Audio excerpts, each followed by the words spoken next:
तर ज्या विद्यार्थ्यांनी बार्टी, TRTI, सारथी, महाज्योती किंवा ARTI यामध्ये जर CET दिलेली असेल तर तुमचे स्कोर कार्ड साईडवर उपलब्ध झालेले आहे। तर स्कोर कार्ड कसे चेक करायचे म्हणजे विद्यार्थी आता त्यांचे रिझल्ट चेक करू शकतात। तर सर्वात प्रथम विद्यार्थ्यांना बार्टी CET जी साईट आहे या साईटवर व्हिजिट करावी लागेल। साईट तुम्हाला व्हिडिओच्या डिस्क्रिप्शनमध्ये दिलेली आहे।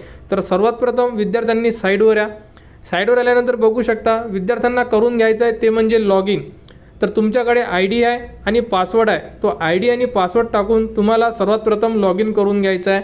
तर बघा ID मध्ये तुम्हाला तुमचा ईमेल ID जो तुम्ही फॉर्म फिलअप करताना यूज केलेला आहे, पासवर्ड जो तुम्ही फॉर्म फिलअप करताना सेट केलेला आहे, ID टाका, पासवर्ड टाका आणि साइन इनला क्लिक करा म्हणजे आपण आपल्या प्रोफाईलमध्ये इन्सर्ट होणार।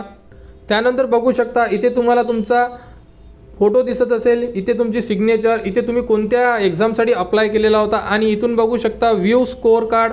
तर तुम्ही इथून तुमचे स्कोर कार्ड डाउनलोड सुद्धा करू शकता, प्रिंट सुद्धा काढू शकता। तर अशा प्रकारे संपूर्ण विद्यार्थी ज्याही विद्यार्थ्यांनी CET दिलेली असेल ते विद्यार्थी त्यांचे स्कोर कार्ड म्हणजे रिझल्ट यामध्ये चेक करू शकतात आणि तुमचे रिझल्ट तुम्ही 14 तारखेपर्यंत चेक करू शकणार आहे।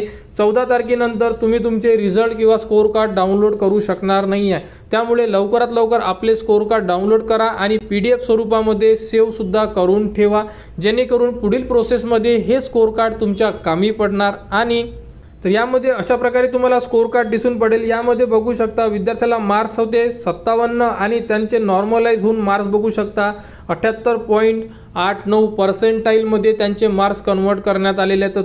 तर तुम्हाला सुद्धा किती मार्क्स मिळालेले आहेत चेक करा। तर अशा प्रकारे तुम्ही तुमचे बार्टी CET 2025 चे रिझल्ट चेक करू शकता। तर रिझल्ट चेक करा आणि बार्टी CET बद्दल जेही पुढील अपडेट येईल ती तुम्हाला आपल्या चॅनलवर देण्यात येणार। त्यासाठी आपल्या चॅनलच्या कनेक्टमध्ये राहा, चॅनलला सबस्क्राईब करा व हा व्हिडिओ इतरांपर्यंत शेअर करा।